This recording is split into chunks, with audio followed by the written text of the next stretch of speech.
The air in the room was thick with illness and unspoken fear. The frail millionaire, Arthur, grasped his nurse's hand, his eyes filled with a desperate urgency. "Clara," he rasped, his voice barely a whisper above the beeping monitors. "My last request. A strange one." He coughed, a weak, rattling sound. Then, locking his gaze onto hers, he pleaded, "Pretend," he choked out, the effort immense. "Just for today. If anyone asks, pretend you are my daughter." A bizarre request from a dying man. But this was only the beginning. What shocking events would unfold just hours later? What could possibly lead to such a desperate plea? And what is the shock that follows just hours later? You're about to witness a story filled with secrets, unexpected twists, and powerful emotions. If you're ready for the full journey, show some love by hitting that like button right now. Make sure you subscribe to our channel and ring the notification bell so you never miss incredible stories like this, posted almost every day. Let us know in the comments, what's your first guess about Arthur's motive? Share this video with someone who loves a gripping story, and stay tuned right now to uncover the truth. The silence in her small apartment wasn't peaceful. No, it was heavy, thick with the ghosts of unpaid bills and unspoken fears. For Clara, hope felt like a dangerous, fragile thing. The kitchen floor felt cold. Linoleum beneath Clara's worn slippers. It was a stark contrast to the feverish anxiety tightening her chest. Spread across the small table, a battlefield. Final notices, circled job advertisements. They seemed to mock her efforts. Each envelope whispered accusations. Each unanswered application felt like another door slamming shut. She traced the rim of her chipped mug. The tea inside was lukewarm, long forgotten. 28 years old, a registered nurse, trained to mend others. Yet she felt herself fraying at the seams. She grew up in an orphanage, in its muted grey uniformity. Self-reliance wasn't a choice back then. It was the only architecture she knew. But lately, her own body had begun to betray her. A wave of dizziness washed over her. Suddenly, the room tilted slightly. She gripped the edge of the table. Her knuckles turned white. She breathed through the momentary swim of her vision. It had started subtly, weeks ago. A fleeting lightheadedness, a persistent fatigue. Her meager savings couldn't afford a diagnosis, let alone treatment. "Just need a job," she murmured. The words were a familiar mantra, a desperate prayer against the rising tide of panic. Any job. Her gaze drifted back to the ads. Receptionist, data entry, cleaner. These were positions far removed from the sterile, demanding world of nursing she missed. But necessity had eroded pride. Her light brown hair, usually neat, felt heavy around her face. She knew without looking that the watchful light in her green eyes was dim, dulled by exhaustion, by worry. Ring. Suddenly, the shrill sound of her aging mobile phone sliced through the heavy silence. It made her jump. An unknown number glowed on the cracked screen. For a heart-stopping moment, she hesitated.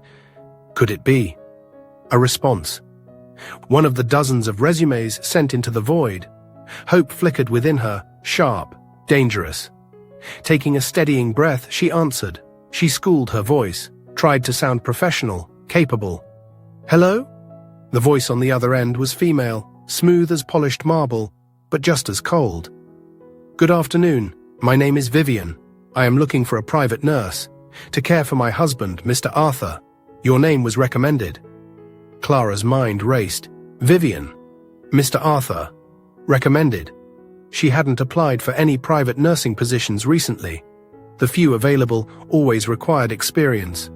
References she lacked. Her work history was fractured, patched together with agency shifts. Recommended, she echoed. She tried to keep the confusion out of her tone, tried to hide the rising desperation. I don't recall applying for this specific position, Mrs. Vivian. However, I am certainly interested in caregiving opportunities." There was a brief pause on the other end, almost impatient. "It was my husband, Mr. Arthur, who learned of your services," Vivian stated. The explanation was clipped. It offered no further detail. The cold authority in her voice was unnerving. "We require someone with your experience. Urgently," Vivian continued. "His condition is Complex. Can you come to the mansion today for an interview? Say, within the hour? The mansion, the urgency, the strange recommendation, faint red flags waved in Clara's mind, but they were overshadowed, overwhelmed by the blinding flare of potential salvation, a steady job, a real salary, enough to see a doctor, perhaps enough to finally escape the suffocating weight of the bills scattered before her. The risk felt distant, unreal, compared to the immediate crushing reality of her situation. Yes, Clara heard herself say, her voice sounded steadier than she felt. Of course, please give me the address, I can be there. The address was on the city's most exclusive boulevard, a world away from Clara's cramped kitchen. As she hung up, her heart pounded, a mixture of hope and trepidation. She couldn't shake the feeling. She wasn't just heading to an interview, she was stepping across a threshold, into something unknown, and potentially perilous. The wrought iron gates of the Arthur estate whispered open. They seemed to swallow Clara whole into a world of manicured perfection and chilling opulence. Every step on the pristine gravel echoed the unsteady beat of her heart, torn between fragile hope and a growing sense of unease. The heavy front door swung inward before her hand even reached the ornate knocker. It revealed a cavernous hall, cool, polished marble stretched before her like a frozen lake, reflecting the austere light from impossibly tall windows. Priceless antiques stood sentinel in the echoing space. The atmosphere felt less like a home and more like a museum. Beautiful, impressive, utterly devoid of warmth. Vivian Arthur emerged from the dimness, a figure of composed elegance, perfectly tailored dress, her posture impeccable, her smile a brief practiced curve that didn't reach her cool, appraising eyes.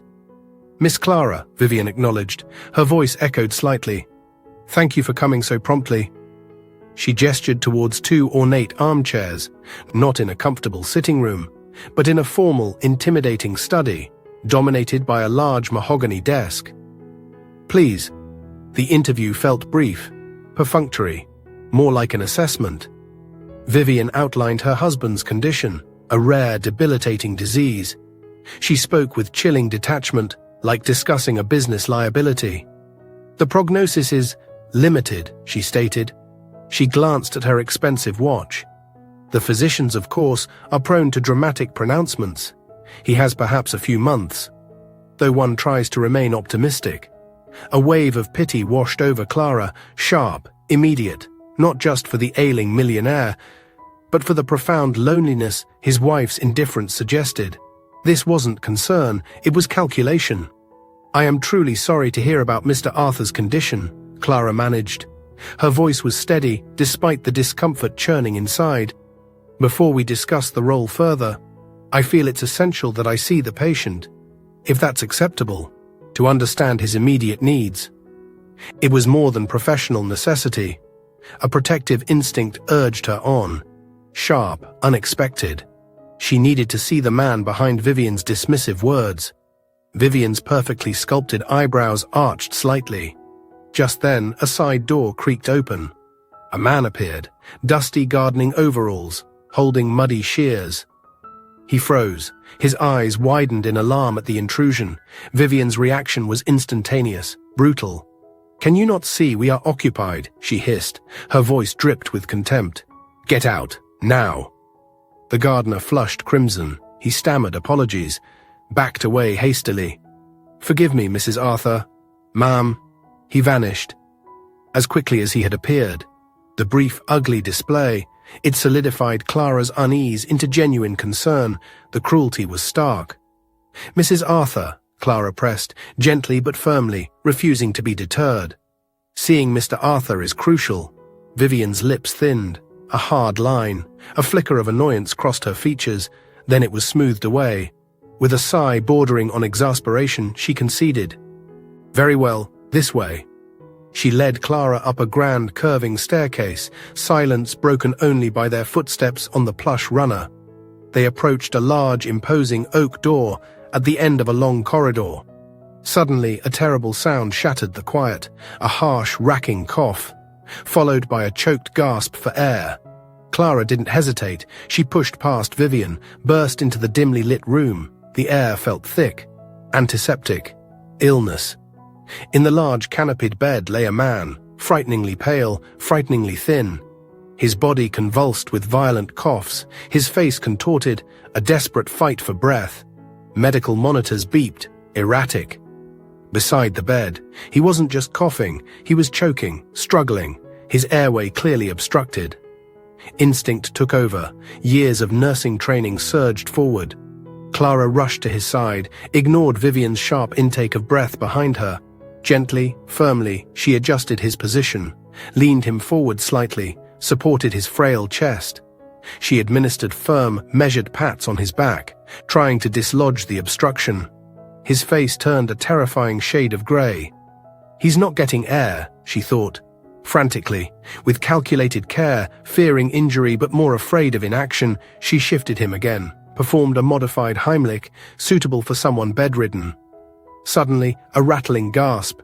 His airway cleared. He sucked in a ragged, desperate breath. Then another. His chest rose, fell shallowly. The violent coughing subsided, became weak tremors. Clara stayed beside him, murmuring reassurances. Her hand rested lightly on his arm until his breathing grew slightly more regular. She felt drained, shaky from adrenaline. But relief washed over her. It had been incredibly close.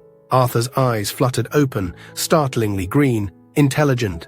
Now clouded with pain, but focused intently on her face. A weak smile touched his lips, tremulous. "You... angel hands," he rasped, his voice barely a whisper. "Thank... you..."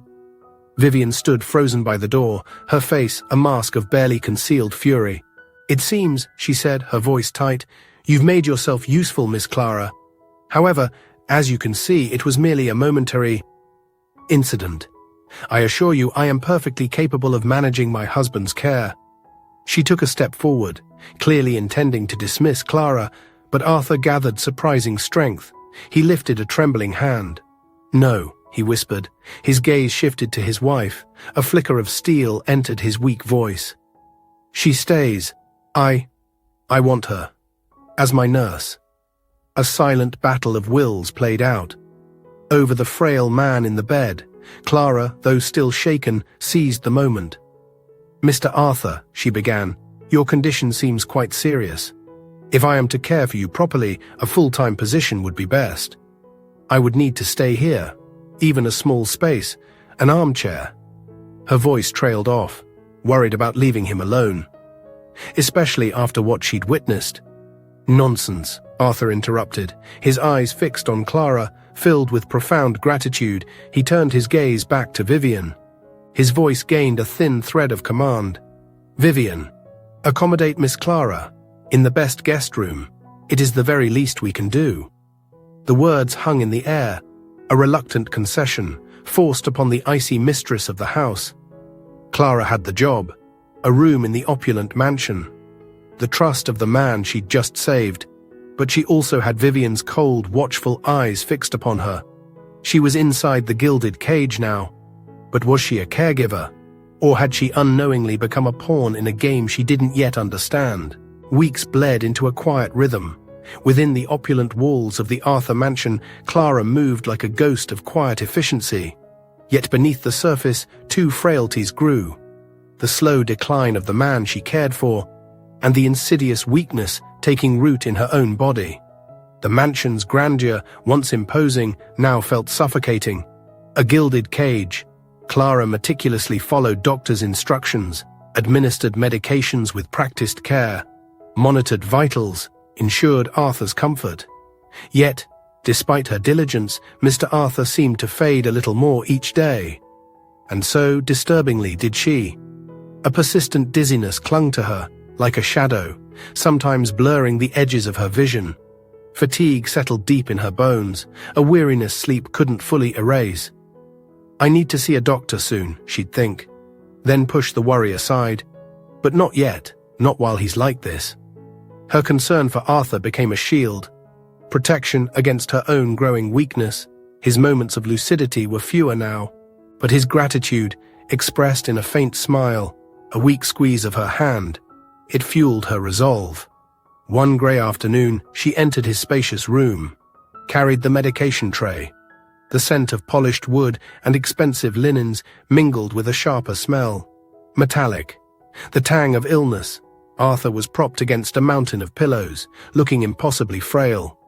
The phone receiver rested loosely in his hand. He had just finished a call. His voice, she'd overheard from the hall, was barely a whisper. Fragile as dried leaves. As he hung up, his green eyes found hers. The usual cloudy fatigue was gone, replaced by a new, sharp urgency. It made Clara's breath catch. He seemed different, more present, yet somehow closer to the edge. "Clara," he began. His voice was raspy, strained. He paused, gathering strength. This might be my last day." The words landed like a physical blow, heavy, final. Clara quickly placed the tray on the bedside table, moved closer. Her professional calm warred with a sudden visceral fear. "Mr. Arthur, please don't say that. You're fighting. We just need—" He waved a trembling hand, cut her off. "No time," he whispered. His gaze was intense. "There is something very important. Something I need you to do." He paused again, each breath a visible effort. Before Clara could ask, her eyes drifted to the tray. Nestled amongst the familiar prescription bottles was a small, unlabeled vial, clear liquid inside. She didn't recognize it. Beside it lay two thick envelopes, sealed, crisp and official-looking. They hadn't been there this morning. She knew every medication, every document, by heart. "Mr. Arthur," she asked carefully, kept her voice level. "What are these? I don't recall any changes to your medication schedule or these documents." His gaze followed hers. "Ah," he breathed, a flicker of something in his eyes. Relief? Strategy? "That medication and those papers, crucial." His voice was faint but insistent. "For what's coming, a trusted friend placed them there." He struggled for breath. "There isn't much time to explain." He tried to reach for her hand, a gesture of desperate appeal, but weakness overcame him. "Clara," he rasped, his eyes pleaded, locked onto hers. "You've brought light into these dark days. But I need one last favor." He paused. A strange one. He coughed then, a weak rattling sound. It tore at Clara's heart. She automatically moved to help him, adjusted his pillows. "Anything, Mr. Arthur," she murmured. He caught his breath, his eyes filled with an almost unbearable intensity. "Pretend," he choked out. The effort was immense. "Just for today, if anyone asks, pretend you are my daughter." The request hung in the air, heavy, inexplicable. "Daughter? Why?" Clara stared at him, utterly bewildered. Was he delirious, confused by medication? "Mr. Arthur, I don't understand. Why would you ask such a thing? You'll be all right. You just need rest." "No time," he insisted. A surprising surge of energy animated his frail form. "My last request, Clara. Please, just pretend. It's vital." He started coughing again, more violently this time. Clara leaned forward to help, instinctively murmuring, trying to soothe him. All right, Mr. Arthur." "Father, I'll pretend." The word felt foreign, absurd on her lips, despite the ache in her chest. Just then, the heavy oak door burst open.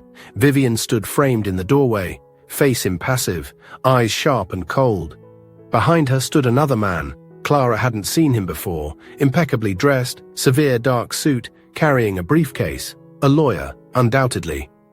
"It's time, Arthur," Vivian announced. Her voice cut through the fragile intimacy of the room, devoid of any concern for his coughing fit. She advanced towards the bed. The lawyer followed, silently. "I need you to sign the will," Vivian commanded.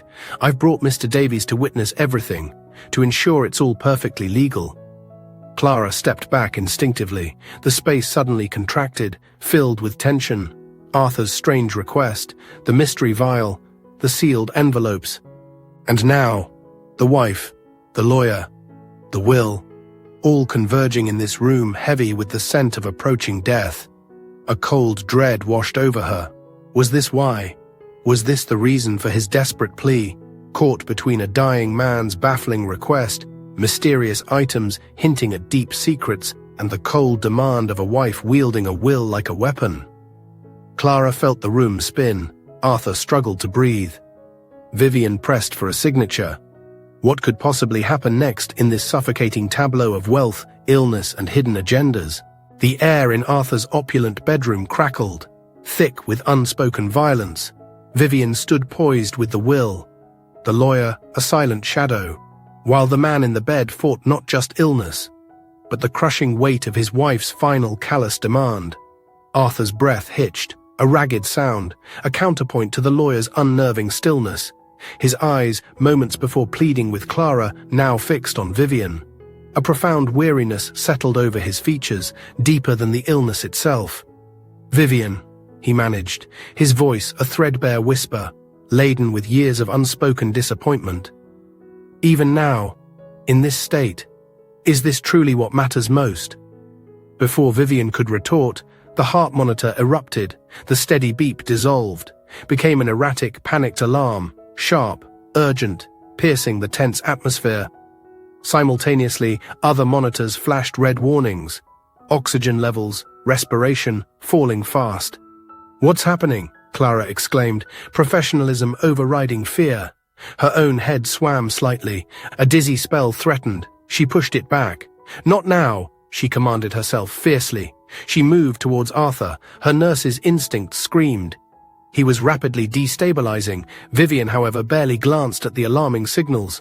Her face remained a mask of cold impatience. Her entire focus narrowed, onto the documents in her hand, onto the failing man in the bed. "It doesn't matter," she snapped. She pushed the will closer to Arthur's hand. "You need to sign these papers, Arthur. Now, it is crucial." Arthur summoned a final reserve of strength, tried to lift his hand towards the pen Vivian offered. His eyes struggled to focus, consciousness fading. "Vivian, he murmured. The words slurred. Then his hand fell, limp, powerless against the silk sheets. His head drooped to the side, his eyes closed. The alarms shrieked, louder, more insistent. "He's going into shock," Clara shouted. She lunged for the emergency resuscitation equipment near the bed. "This can wait. I need to help him." But Vivian moved, with startling speed, shoving Clara aside, hard. "Get away from him," she snarled. Clara stumbled back, lost her balance. The portable resuscitation device she'd reached for, it clattered to the expensive rug. Useless. Vivian stood between them now, a barrier of cold fury. "It was you," Vivian accused, her voice laced with venom. "He was stable before you arrived, filling his head with nonsense. You agitated him into this state." Clara stared, aghast. Disbelief warred with rising panic. Arthur was unresponsive. The monitors painted a terrifying picture. Cardiac distress, denied the proper equipment. Her mind raced. Protocols, options, anything. Her eyes darted involuntarily to the bedside table, to the small unlabeled vial Arthur had indicated just moments before. "Crucial for what's to come," his weak voice echoed. A gamble, a desperate, terrifying gamble. What was it? A stimulant, something experimental. From his pharmaceutical connections, administering an unknown substance, it went against every rule, every instinct of her training. But watching him die, that felt infinitely worse. He owned a pharmaceutical empire, she reasoned frantically. He must have known, prepared this, a last resort, given Vivian's nature. The thought solidified her resolve. Vivian was momentarily distracted, yelling at the lawyer. Clara moved swiftly. Her hands trembled. She snatched the vial, a syringe from the nearby medical cart. No time for doubt, only for a desperate prayer. "Please, Arthur, stay with me. Please let this work." Ignoring Vivian's sharp gasp of outrage as she turned back, Clara expertly administered the injection. The clear liquid disappeared into Arthur's frail arm. A moment suspended in time followed, thick with dread, fragile hope. Clara watched his face, watched the monitors, searched for any sign, any flicker of improvement. What followed was not a miracle. It was a deepening horror. Instead of rallying, Arthur's complexion turned ghastly pale, even paler than before. The erratic rhythm on the heart monitor became weaker. Slower, his shallow breathing grew almost imperceptible. "No," Clara whispered. The reality crashed down on her, like a physical weight. "This can't be happening. I just wanted to help." Her hand fumbled for the emergency call button on the wall, the one Arthur had insisted on installing weeks prior. She pressed it, frantically. Vivian saw the catastrophic turn, rounded on Clara, renewed fury in her eyes. "You incompetent fool," she shrieked. "You couldn't even keep him alive long enough to sign. That's enough. You've done enough damage. Get out of my house, now." She strode towards the door, yelling for security. Clara saw her chance, while Vivian's back was turned. Her trembling fingers fumbled in her uniform pocket, quickly concealed the two thick envelopes Arthur had pointed out. "Hold on, Arthur," she pleaded silently, to the still figure in the bed. "I'll find a way." Two stern-faced security guards appeared in the doorway. "Escort this woman out," Vivian commanded icily, gesturing towards Clara with undisguised loathing. "Immediately." One of the guards took Clara's arm, firmly, the world tilted, sickeningly, the emotional turmoil, the fear, her own underlying illness.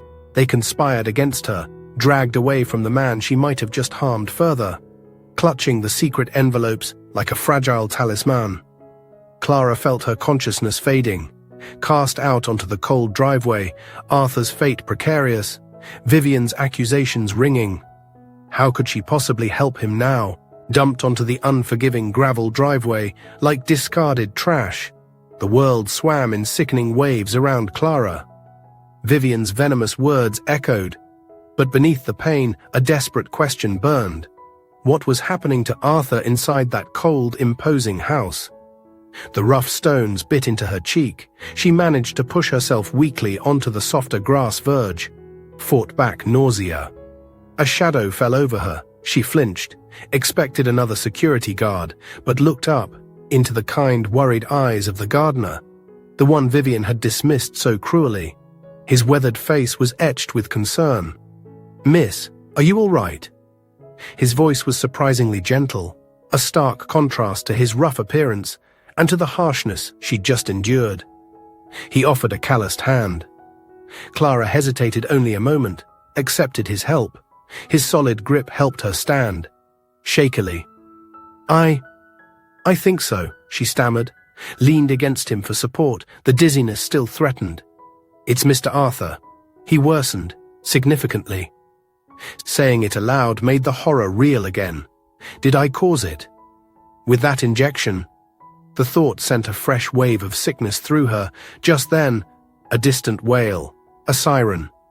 Growing louder, slicing through the affluent quiet, red and blue lights flashed, reflecting off polished luxury cars. An ambulance sped towards the mansion gates. They swung open smoothly, to receive it. Seeing the ambulance, fierce resolve burned through Clara's fog of pain and dizziness. She couldn't leave him, not now, not with Vivian. Vivian, who seemed to view his death as merely an inconvenience, delaying her inheritance. Vivian wouldn't let her near the ambulance crew. Clara knew that instinctively. She had to get to the hospital. Another way. "Thank you," she murmured to the gardener, pulled away gently. "Thank you for your kindness." She straightened her shoulders, ignored her aching body's protest. "I need to get to the hospital." "But miss, you're not well," the gardener started. Concern deepened in his eyes. "I'll be fine," Clara insisted, though doubt gnawed. "He needs someone. He has no one else." Each step towards the main road, towards the distant hope of a taxi stand, was agony, a battle against her own failing body. The dizziness returned, coupled with a trembling weakness in her limbs. The afternoon sun felt blinding, hot on her skin. She focused, one foot in front of the other. The image of Arthur's pale, unconscious face fueled her determination. The two thick envelopes, hidden securely in her uniform pocket. They felt heavy, grounding, a tangible link to the man she had sworn, however strangely, to protect. Finally, a taxi responded to her wave. She sank into the worn back seat, gave the name of the city's main hospital, leaned her head back, closed her eyes for a moment, tried to gather her fraying strength. The city lights began to smear past the window. The taxi navigated through traffic. Adrenaline faded, leaving behind bone-deep exhaustion, and gnawing fear for Arthur. What had she done? What was in that vial? Her fingers found the envelopes in her pocket. The paper felt thick. Important. Heavy with secrets Arthur hadn't had time to explain. Urgency overshadowed physical discomfort. She carefully broke the seal on the first envelope. Inside, a single official-looking document. Her breath hitched. Paternity test results. Her eyes scanned the jargon, landed on the stark conclusion. Positive. Below, under subject, Arthur's full name. Under potential offspring, only a case number, no name, no gender specified. Arthur had a child, a son or daughter, perhaps never known or only recently discovered. Is this why he asked me to pretend? She wondered wildly, to protect this unknown heir. Her trembling hands reached for the second envelope. This one contained a detailed medical report. Her nurse's training kicked in. Deciphering complex terminology, it described the rare, aggressive disease afflicting Arthur. Then her blood ran cold. A second section. Detailed results for the same anonymous case number from the paternity test. The diagnosis? Identical. Arthur's unknown child suffered from the same rare, potentially fatal condition. A chilling premonition snaked around her heart. An unknown heir, afflicted with the same devastating illness as their millionaire father. Who were they? Where were they? And what did Arthur intend with this knowledge? Knowledge contained in envelopes entrusted to her just moments before his collapse. The weight of the secrets felt suddenly, terrifyingly immense. Clutching documents painting a picture of hidden lineage and shared genetic tragedy, Clara felt a new dread settle. Arthur wasn't just fighting for his own life, he was potentially fighting for his unknown child's too. But how could she help uncover this mystery from a hospital waiting room? Especially when she herself might soon need a doctor. The hospital doors hissed open, spilling Clara into a world of brisk efficiency and antiseptic smells. Clutching the explosive secrets in the envelopes, she pushed past her own alarming weakness. Fueled by a single desperate thought, she had to reach Arthur. The reception desk loomed, a bureaucratic fortress, manned by a woman whose calm professionalism felt like another insurmountable wall. Clara's breathing was shallow, her heart pounded against her ribs, a frantic rhythm against a backdrop of gnawing fear. "I need to see a patient," she began, words catching in her dry throat. "His name is Arthur. He was just admitted." She hated the tremor of desperation she couldn't quite conceal. The receptionist consulted her monitor, expression impassive. "Mr. Arthur is currently in the intensive care unit. Access is restricted to immediate family members only, at this time." The words, polite but firm, were a death knell to Clara's hopes.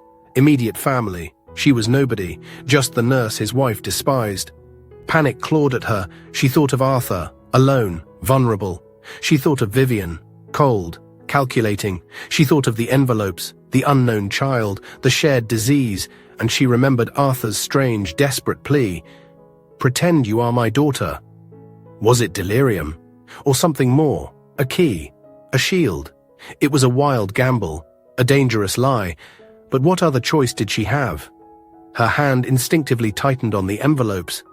Taking a shaky breath, the lie felt like ash in her mouth, heavy, wrong, yet necessary. I am his daughter," she forced out.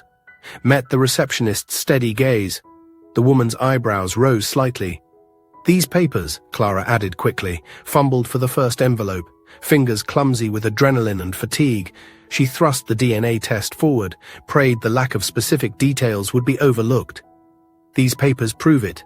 I just arrived in town. I need to see him. It's urgent."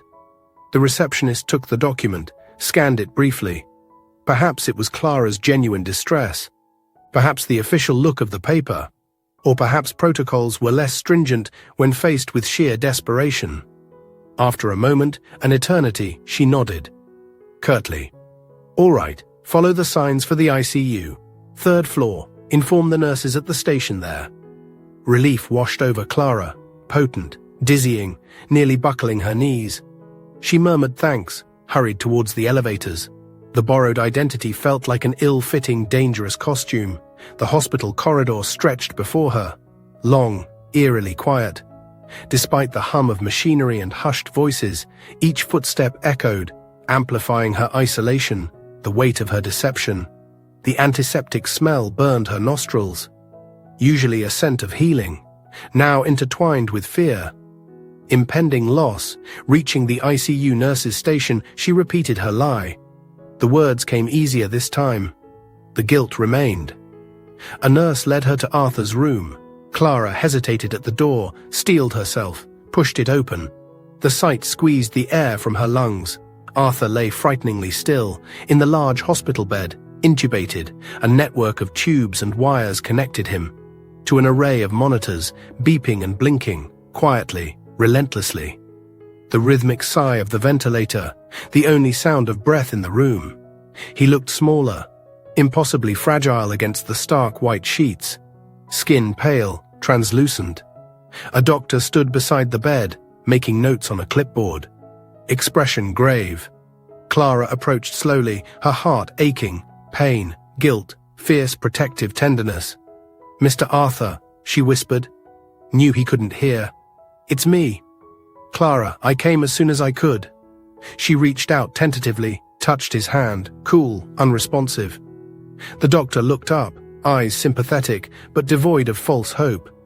"You're his daughter?" he asked quietly. Clara nodded, hated the lie, even as she uttered it. "Can you tell me his status?" The doctor took a deep breath.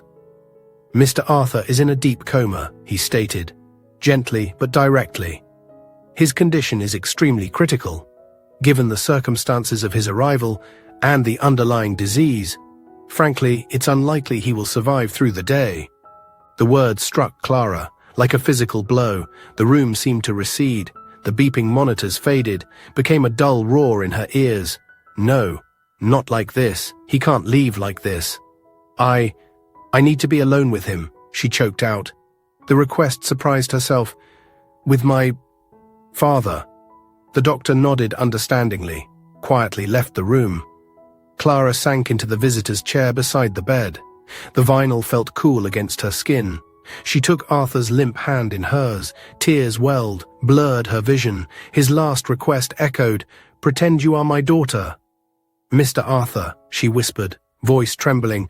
"Arthur, father, I haven't forgotten my promise." She closed her eyes, pictured sunshine, felt warm sand.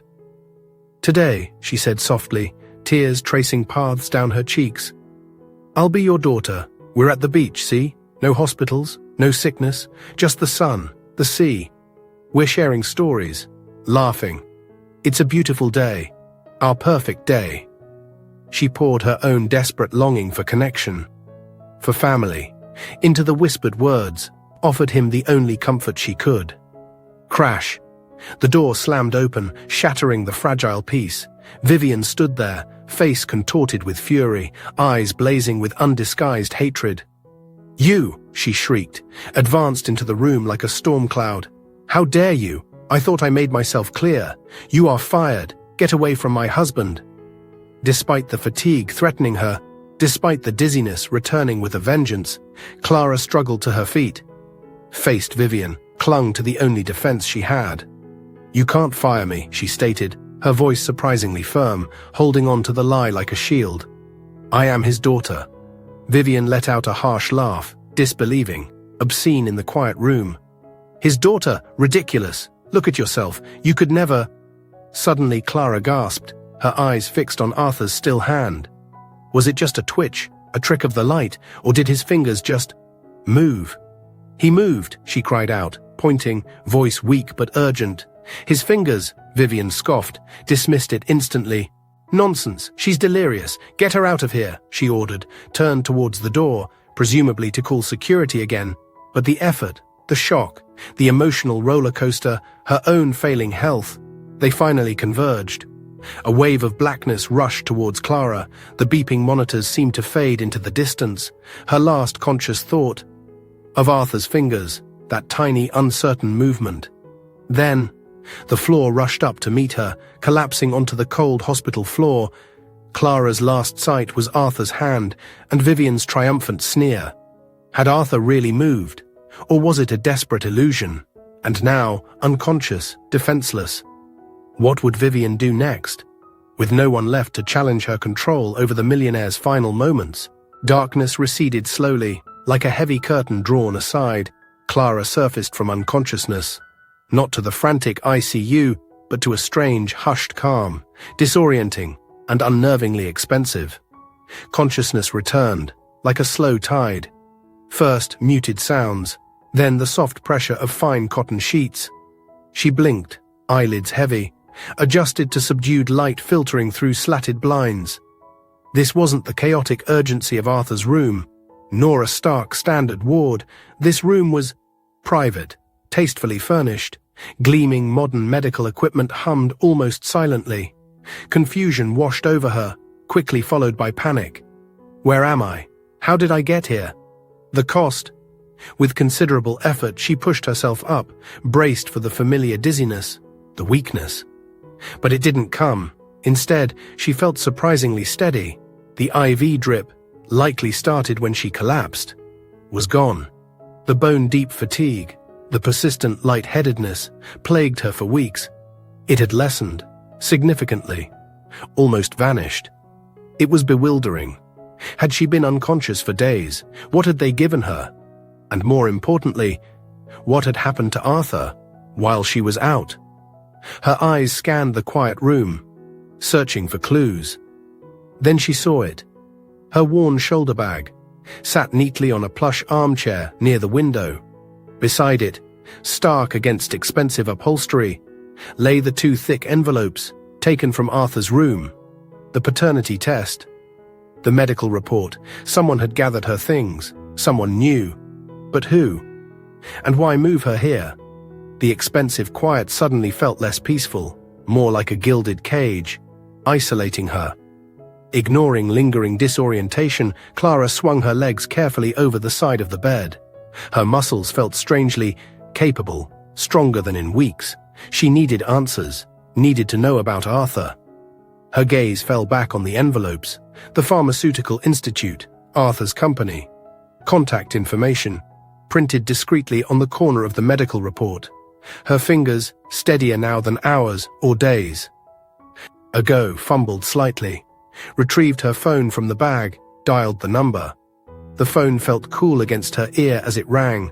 Each tone amplified the frantic pulse in her veins. Answered quickly, a professional, anonymous voice. Arthur Pharmaceutical Institute, how may I direct your call? I need to speak to someone about Mr. Arthur, Clara stammered. Tried to keep her voice calm. It's urgent. My name is Clara. I'm his nurse. A brief pause, then, one moment please. Clicks, a transfer. Then a different voice, male, calm, resonant, with an undercurrent of focused intensity. Dr. David speaking, how can I help you? Relief and urgency warred within her. Dr. David, she began, words tumbling out in a rush. This is Clara, Mr. Arthur's nurse. He collapsed, hospitalized, critical condition. Vivian, his wife, she threw me out. I found these documents, your institute's number. I don't know what to do, but I need to help him. He wasn't safe. Clara, the doctor interrupted, gently but firmly. His calm voice cut through her panic. Yes, I am aware of Mr. Arthur's situation, and I know who you are. The implication sent a shiver down her spine. It's crucial you understand what's happening, Dr. David continued.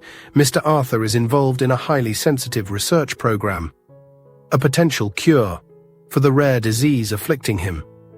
Clara's mind reeled. A cure? Was that what the unlabeled vial was? The medication, I gave him something. I know, Dr. David said, his tone serious. That was part of the final testing phase, desperate circumstances. He paused. But listen closely, Clara, the situation is more dangerous than just the illness. We have reason to believe Mr. Arthur's life may be actively endangered by forces closer to home. He didn't need to say Vivian's name. It is vitally important he is not left alone. Not for a moment, Dr. David stressed. We need to ensure he is safe. Can you do that, Clara? Can you stay close to him? Fear pierced through Clara's confusion, cold, sharp. Endangered? But I'm not there. Vivian threw me out. I collapsed. I don't even know how long I've been...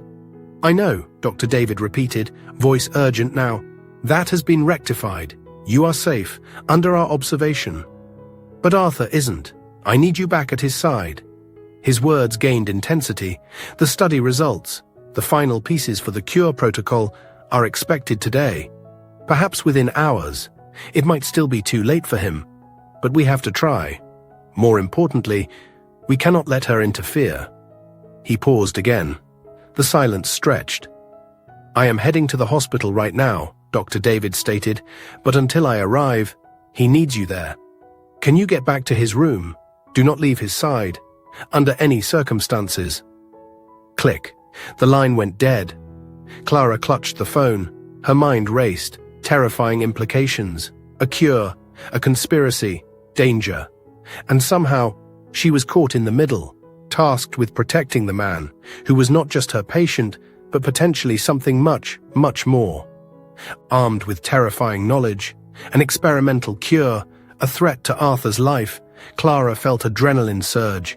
She had to get back to the ICU, before Vivian could... do what? Dr. David was coming, but every second counted. Could she reach Arthur in time? Dr. David's chilling warning echoed, ensure he is safe, do not leave his side.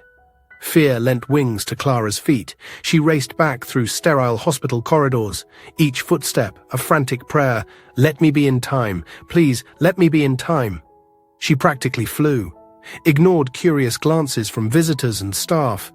The surprising strength she'd felt, a providential gift, allowing this desperate sprint back to Arthur's side. She reached the familiar ICU door, pushed it open, her heart lodged itself in her throat. The scene inside, terrifyingly different, controlled chaos. More doctors, more nurses, crowded around Arthur's bed, movements swift, urgent, grim concentration etched on every face. The monitors, they screamed again, a cacophony of high-pitched alarms, painting an even more desperate picture than before. Vivian, thankfully, was nowhere in sight. But the tension in the room, suffocating. What's happening? Clara gasped, rushed towards the edge of the huddle, eyes scanned the monitors, tried to decipher the frantic data. One nurse glanced up, recognized her briefly. He rallied for a few minutes. After you left, she explained quickly. Focus already returning to the patient. Showed unexpected signs of improvement. But then he crashed again. Hard, much worse this time. A lead doctor, coordinating efforts, turned slightly. We're doing everything we can, miss, he said. Voice strained but professional, over the din of alarms. Another doctor nearby muttered darkly, we're going to lose this patient. No way to save him now. The words struck Clara, like a physical blow. Lose him? No. Not after everything, not after the secrets in those envelopes, the potential cure, the danger. Please, she cried. Her voice rose above the noise, pleaded with the doctors surrounding the bed. You have to do something, anything, don't let him die. The lead doctor turned fully towards her now, expression mixed, weariness, professional duty. Miss, he began, stepped slightly away from the bed, perhaps intending to escort her out. Mr. Arthur is in an extremely delicate state. We are employing every known protocol. But his underlying condition, compounded by these repeated crises, he trailed off, the implication clear. Another doctor chimed in gently. We understand your distress, truly, but we also need to be realistic. His system is failing. He gestured vaguely. Mr. Arthur was aware of his prognosis. I'm sure, given his standing, his connection to the Pharmaceutical Institute, he clearly knew Arthur's background. He would want us to ensure your well-being too. You collapsed earlier. You looked debilitated. He took a step towards her, perhaps intending to check her pulse. Clara recoiled, shook her head vehemently. Tears blurred her vision. Forget about me, she insisted, voice trembling, passion, desperation. He is what matters. Realism. He's not just a statistic, not just a patient. He believed in me, when no one else did. He gave me a reason to keep fighting. How can I abandon him now? The old dizziness returned, a faint buzzing in her ears. She pushed it away. "How can you abandon him?" she challenged. "You took an oath. Just like I did.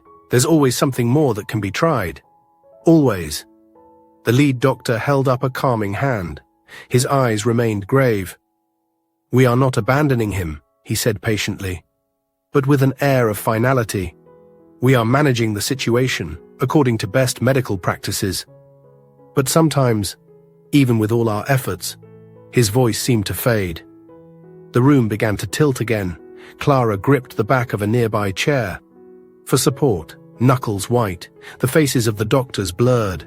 The insistent beeping receded down a long tunnel. She fought against the encroaching darkness, gaze fixed on the still figure in the bed.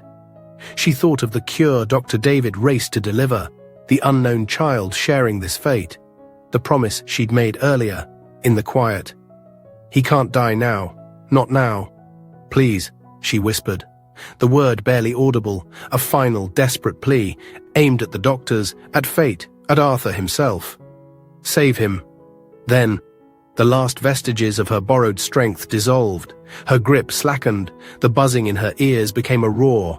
Blurred figures, flashing lights, sterile white walls, everything dissolved into engulfing blackness. For the second time that day, the floor rushed up to meet her. Darkness claimed Clara once more. Her desperate plea echoed unanswered in the crisis-filled room. With their most fervent advocate silenced again, and the medical team facing seemingly insurmountable odds, was this truly the final fading moment for Arthur? Or could hope still arrive, before the light extinguished completely? Clara drifted back to consciousness, not with jarring panic, but with a slow dawning sense of peace. The oppressive weakness felt distant, replaced by a quiet, unfamiliar strength humming beneath her skin. Where was she now? And what had become of Arthur? Waking this time felt different, permanent, like emerging into sunlight after a long, terrifying storm. She sat up in the comfortable hospital bed. Another private room, she noted distantly, and felt none of the usual dizziness, no muscle aches. Clarity returned, sharp, clean. She felt whole, healed. A soft knock, then Dr. David entered. He smiled warmly, seeing her awake, sitting up. His eyes held genuine relief. "Clara, it's wonderful to see you looking so well," he said, his calm presence immediately reassuring. "Dr. David," Clara replied. Her voice was clear, stronger than in months. What happened? How long have I been here? And Mr. Arthur?" The questions tumbled out, laden with anxiety. "Easy, Clara," Dr. David soothed, pulled up a chair. "You've been recovering for several days. You responded remarkably well to the treatment." He paused significantly. "The full treatment, this time, administered correctly after you collapsed." He smiled again. "As for the hospital bills, don't worry about a thing. Mr. Arthur made arrangements. The Institute is covering everything. Your dedication, well, it didn't go unnoticed." Relief washed over her, but the core anxiety remained. "And Arthur, is he—" She couldn't finish the question. Dr. David's smile widened slightly, a hint of something profound in his eyes. "He's doing much better than expected, remarkably so." He stood up. "Actually, your discharge papers are ready, and someone is very eager to see you. Shall we?" A knot of apprehension tightened in Clara's stomach. Dr. David escorted her out of the hospital, into a waiting car. Back to the mansion. Why? To collect her things. Vivian wouldn't want her there, yet Dr. David's calm demeanor offered a sliver of hope. She clung to it, fiercely. The familiar drive felt surreal. The opulent neighborhood blurred past. Dr. David walked her to the imposing front door, the Arthur mansion. "I'll leave you here," he said kindly. "I have some pressing matters at the Institute regarding a certain successful program." He gave her a meaningful look, then turned to leave. Taking a deep breath, Clara pushed open the heavy door. The vast, echoing hall, just as she remembered. Cold marble, silent antiques, but something was different.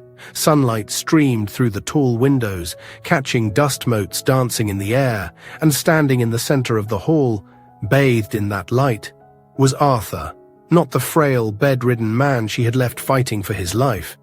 This Arthur stood tall, dressed impeccably, his green eyes clear, bright.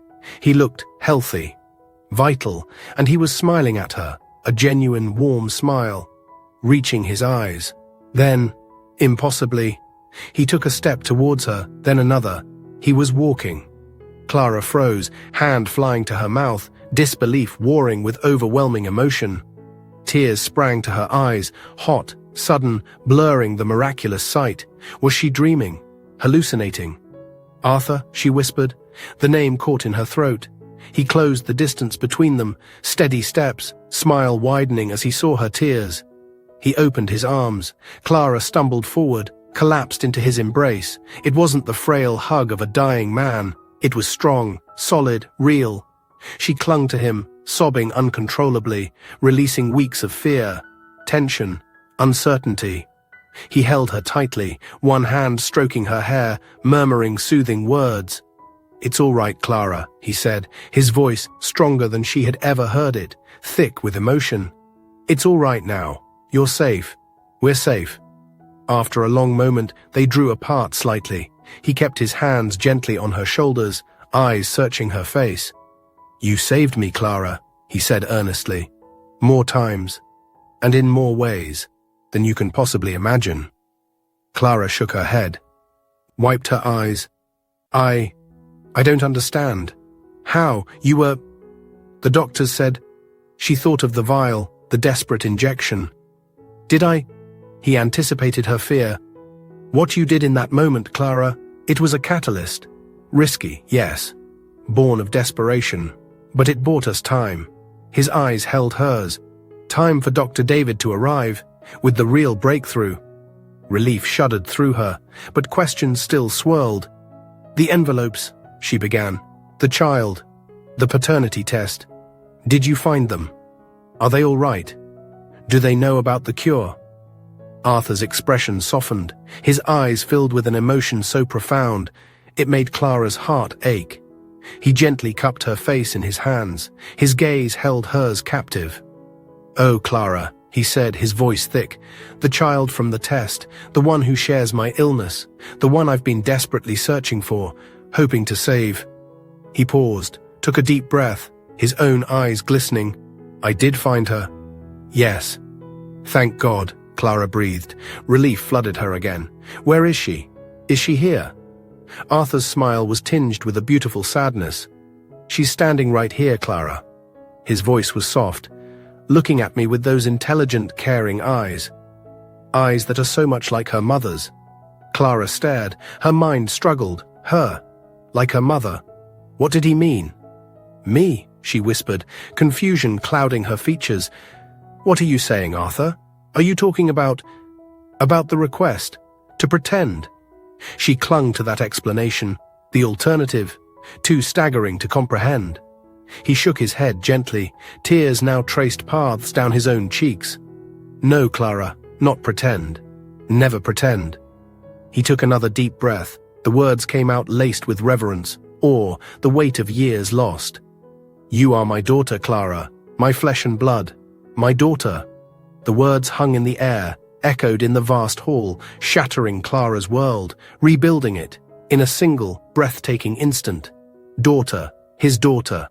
She swayed, overwhelmed, speechless, stared into the green eyes mirroring her own.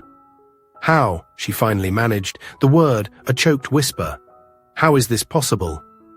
Arthur led her gently towards the armchairs in the study, the same ones where Vivian delivered her cold pronouncements weeks earlier. Now the room felt different, charged with raw emotion. He sat beside her, took her hands in his. "Your mother," he began, voice heavy with old sorrows. "Eliza, she was never truly happy with me, with this life. We were married, but her heart was elsewhere. She left, vanished really, without a word." He paused. "What I never knew, what she never told me, was that she was pregnant. When she disappeared," his grip tightened on Clara's hands. "If I had known, Clara, everything would have been different. I would have searched the ends of the earth. He explained how Eliza, struggling alone, had given birth, left her baby, Clara, at the orphanage, unable or unwilling to care for her. Eliza herself succumbed to illness not long after, leaving no trace, no clue for Arthur, until years later. "How did you find out?" Clara asked. Tears streamed down her face, absorbing the story, the mother she never knew, the father she never imagined. "Vivian," Arthur said, his voice hardened. "When my own illness was diagnosed, she began investigating, not out of concern, but to see who might challenge her claim to my inheritance. A photo, found amongst Eliza's few remaining possessions, stored away long ago, caught Vivian's attention. A photo of a young nurse, the resemblance to Eliza, uncanny. Vivian found you, Clara. She knew who you were, knew you worked as a nurse, struggling financially, but she buried the information, never told me," he continued, pain and anger mixing in his voice. "It was only later, during a moment of clarity between bouts of illness, that I accidentally saw that same photo, on her tablet. The resemblance, it struck me instantly," he sighed. "I hired a private investigator. Discreetly, he confirmed your identity, your past at the orphanage. Even then, I wasn't certain." He looked at her, his eyes full of regret. "Hiring you as my nurse, it was a way to get close, to observe. But more than that," his voice broke, "I was terrified. Terrified you might have inherited the same illness, that you would face it alone, just as your mother did, just as I was." "Vivian fought against hiring you," Arthur explained. "I realize now, it was because she feared I would discover the truth. She played on my uncertainty, suggested I was being foolish, sentimental. While I waited for the DNA results," he hesitated, "comparing your sample, obtained discreetly from a fallen hair on your pillow, against my own, I started noticing how unwell you were becoming, despite how bravely you hid it, to care for me." Clara looked down, shame warmed her cheeks. "I didn't want you to worry. You are an angel, Clara," Arthur said softly. "But seeing you suffer, it changed everything. The DNA test became secondary, my priority shifted." His voice grew firm. "I pushed Dr. David, pushed the Institute relentlessly, find the cure, not just for me anymore, but for you. I couldn't bear the thought of finding my daughter only to lose her." He paused, composing himself. "The DNA results came back positive. The day before, the day I asked you to pretend, I knew I was fading fast." He continued, his eyes darkening again. "The tests also revealed something else, something monstrous.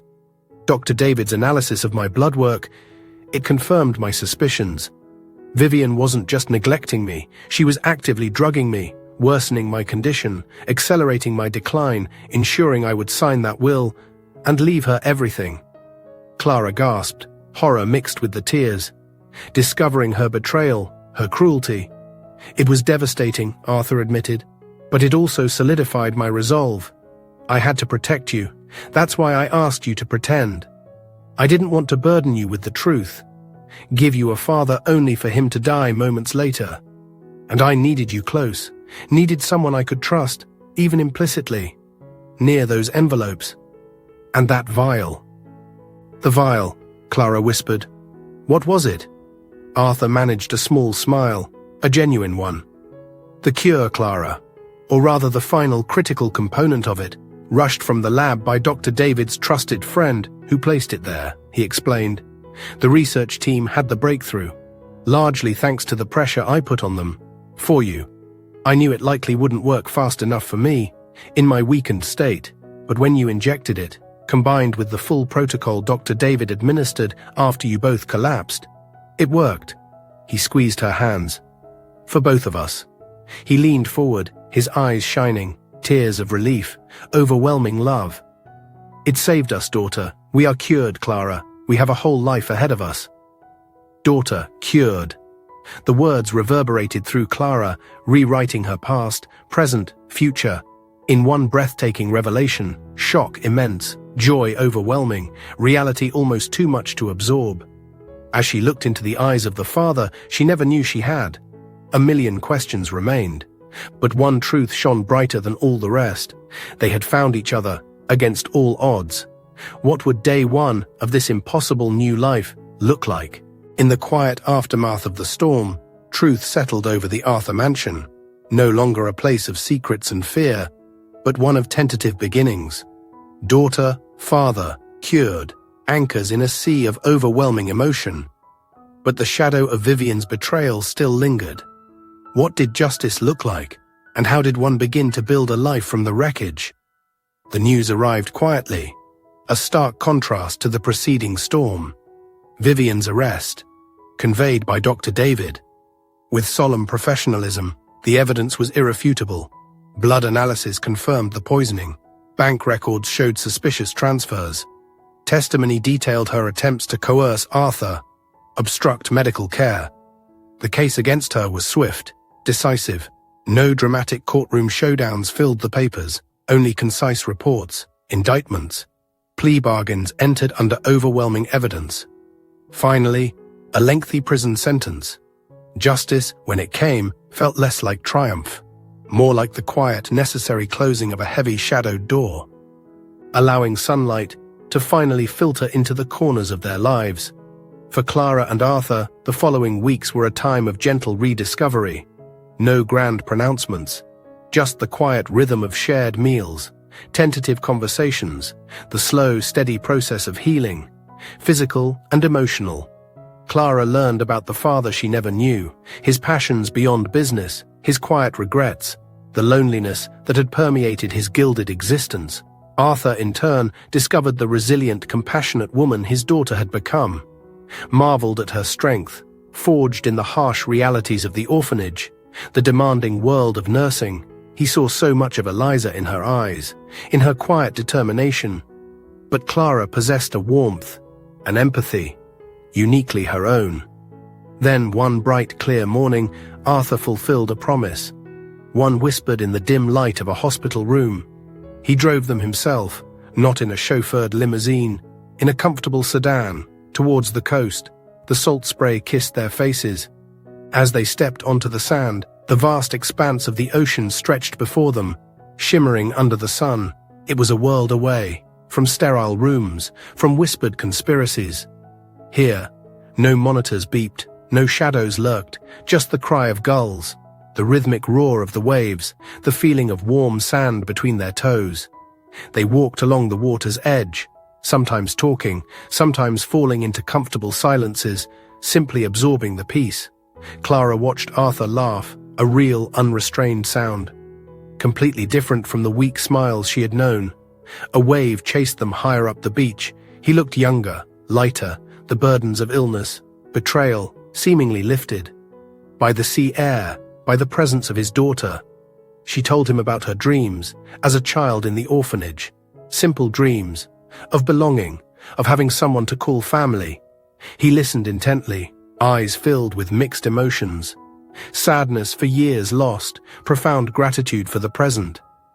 "We can't reclaim the past, Clara," he said softly. His voice carried over the surf, "but we can build a future, a real one, together."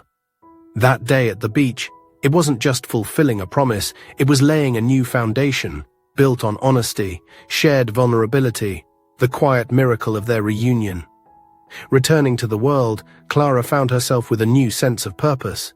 The Arthur Pharmaceutical Institute. It wasn't just her father's company, it represented the science that had saved them both.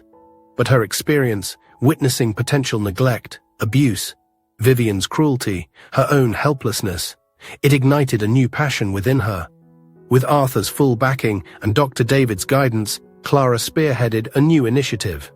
At the Institute, drawing on her nursing background, her painful personal journey, she developed training programs for healthcare professionals, focused on recognizing subtle signs, often hidden.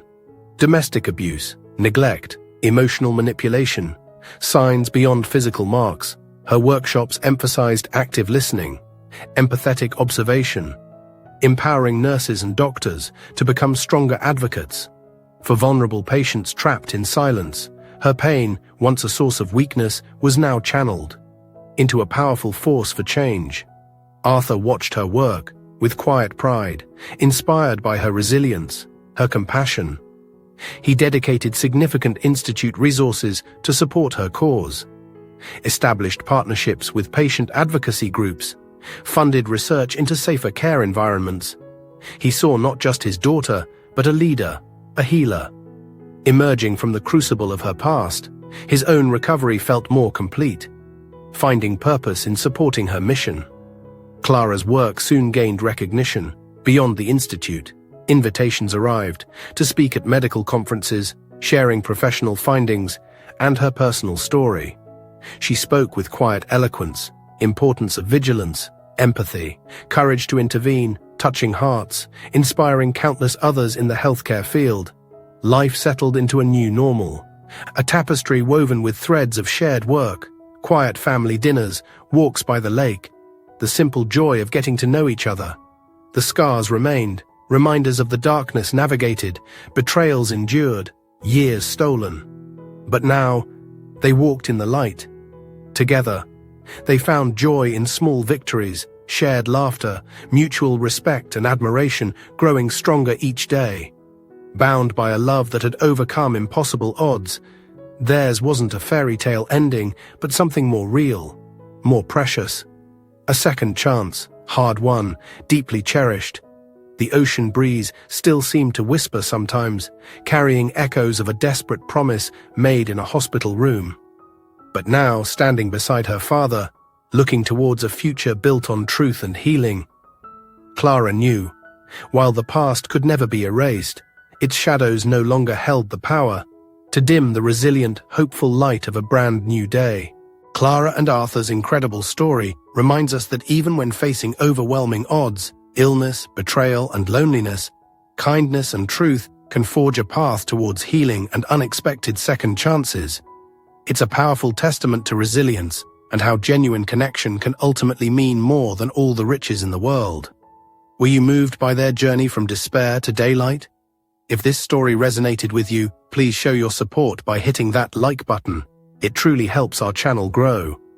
And don't forget to subscribe and turn on notifications so you won't miss our next emotional story, released almost every day. We'd love to hear your thoughts. What part of Clara's courage or Arthur's transformation touched you the most? Let us know in the comments below. Your insights enrich our community. And finally, if you found this story inspiring, please share it with friends or family who might appreciate it. Thank you so much for joining us today. We look forward to sharing another story with you very soon.